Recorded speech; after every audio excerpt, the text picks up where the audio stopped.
Y tengo el gusto de saludar, de recibir en este estudio a Ricardo Monreal, coordinador de Morena en el Senado, presidente de la Junta de Coordinación Política y colaborador de este espacio. ¿Qué tal, Pedro?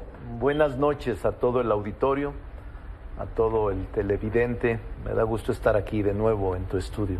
Un honor que nos visite. Estábamos hablando, le estábamos informando a la ciudadanía lo que ha acontecido respecto a la sucesión presidencial, al reclamo que hace el canciller Marcelo Ebrard en que se dé claridad, se dé respuesta ya a el método que se va a tomar para poder seleccionar al o la candidata.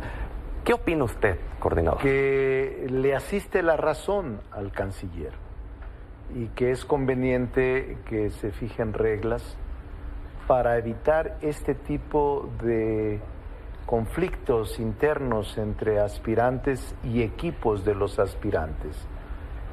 Creo que el mensaje y el llamado de Mario Delgado, que es el presidente de Morena, de que en este momento se concentre todo el esfuerzo de los cuatro de Morena en Estado de México y Coahuila es bueno. Pero a mí no me gusta que inicie esta etapa de conflictos o en este momento de desencuentros entre los aspirantes. Creo que puede ser un preludio que no nos conduzca a una etapa de mayor conciliación. Entonces, tiene razón Marcelo y tiene razón Claudia Sheinbaum. Los dos están en una posición aparentemente encontrada, pero al final quieren claridad y reglas, claro, piso parejo y equidad en la etapa interna de selección de candidatos. ¿Usted coincide con los puntos que propone el canciller, que es separarse del cargo antes de la encuesta, una encuesta con una pregunta de preferencia y un debate entre aspirantes? Sí, no solo uno, podrían ser varios debates regionales.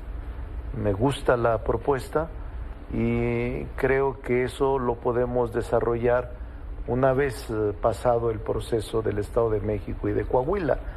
Creo que es bueno aceptar una encuesta con una sola pregunta, una encuesta que surja del exterior, no dentro del partido, aunque también se genera una especie de solución de un acuerdo político, sí, no solo encuesta, precedido a la encuesta pudiera procurarse un consenso, un acuerdo político para que esto no tenga final abrupto o que no genere ruptura o deserción de alguno de los aspirantes. Creo que sería bueno. Justamente hace unos minutos el presidente de Morena, Mario Delgado, en entrevista con mi compañera Azucena Uresti, le confirmó esto, que se está viendo y hay la posibilidad real en que no se llegue ni siquiera a la encuesta, que haya acuerdos y que el límite para poder tener candidato es en el mes de noviembre.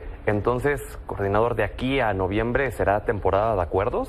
Sí, yo creo que 3 o 4 meses, el tercer mes, estoy hablando de agosto, podría lanzarse la convocatoria, esa es mi posición.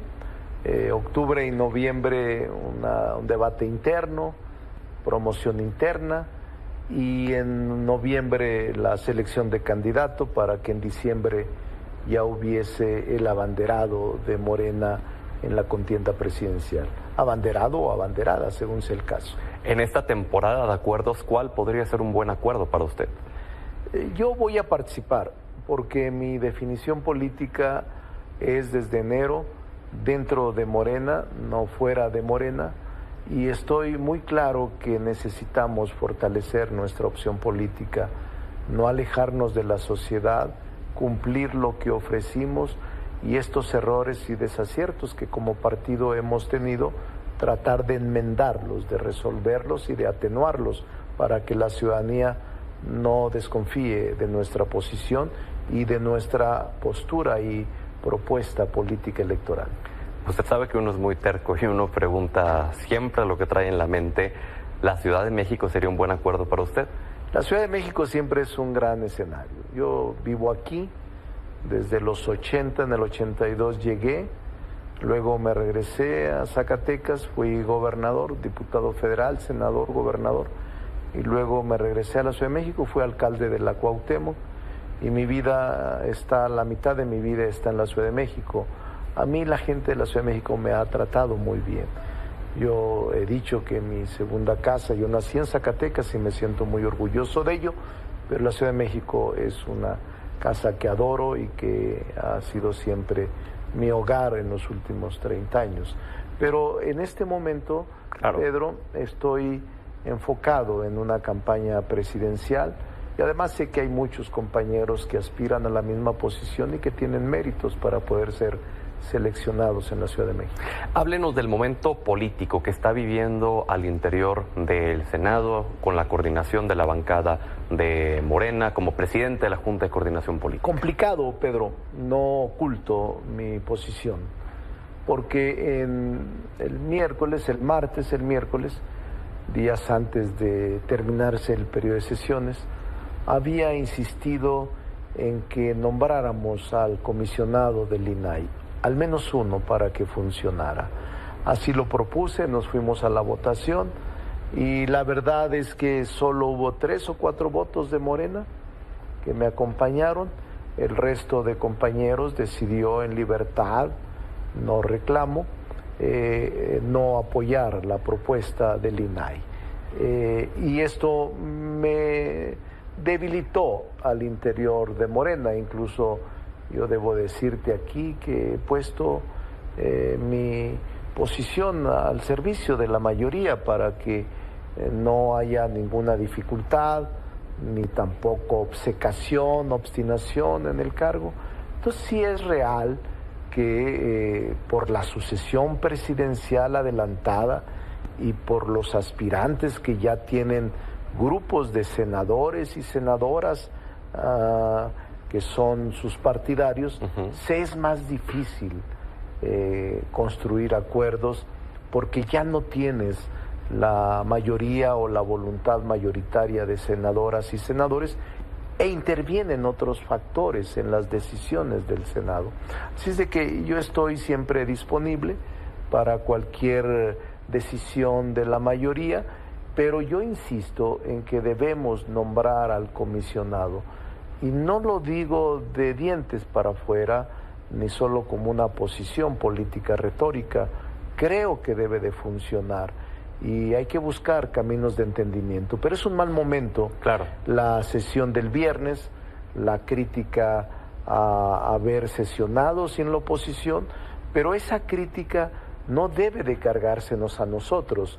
Esa crítica de haber sesionado solo 4 fuerzas políticas, PES, PT, Verde y Morena, no es responsabilidad nuestra porque todos estaban convocados. Claro, ya ellos decidieron no asistir. Ellos decidieron como estrategia no asistir, claro, y nosotros llevamos a cabo la sesión de las reformas que estaban pendientes de aprobarse en el Senado de la República. Me llama la atención lo que comenta, que puso a disposición de la voluntad de su bancada su permanencia como coordinador. ¿Quién va a decidir que usted siga o no siga? ¿Cuándo se va a definir? ¿Qué pasa con esa decisión? ¿Qué va a pasar? La mayoría, en el momento en que nos reunamos, la mayoría decide. Nosotros por mayoría decidimos todo en el grupo parlamentario. Y lo hice desde antes de la crisis. Y siempre lo he hecho, Pedro.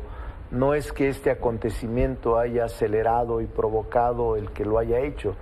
Desde el primer día que fui designado como coordinador, mi ofrecimiento era el ser revisado constantemente en mi conducta y en mi acción, y sigue firme mi posición de no estar aferrado a una posición política en la que ya no tengas la confianza o que no tengas resultados frente a lo que se espera de ti. Soy así, un hombre muy práctico y soy un hombre muy honesto en el sentido de si sirves y si contribuyes a generar condiciones propicias para el país, ahí debes de estar. Y si ya no lo estás, también claro, debes de buscar otros horizontes.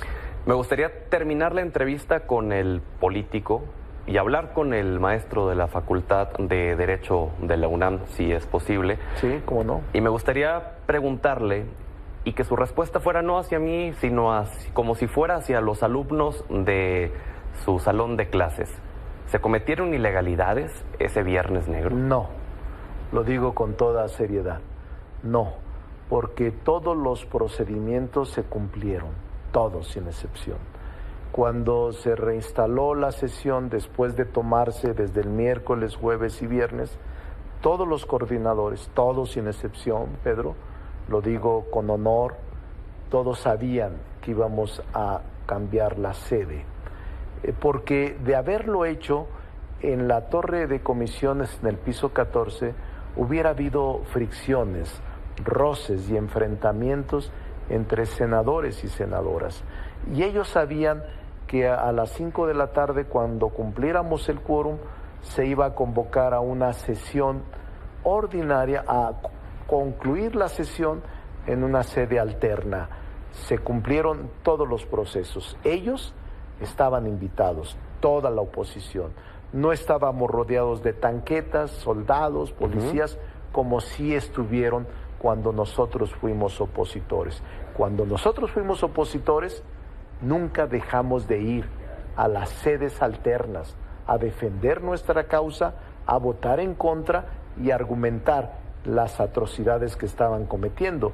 Nunca los dejamos solos, nunca nos rendimos, y por esa razón ahora tenemos que decirlo con toda seriedad.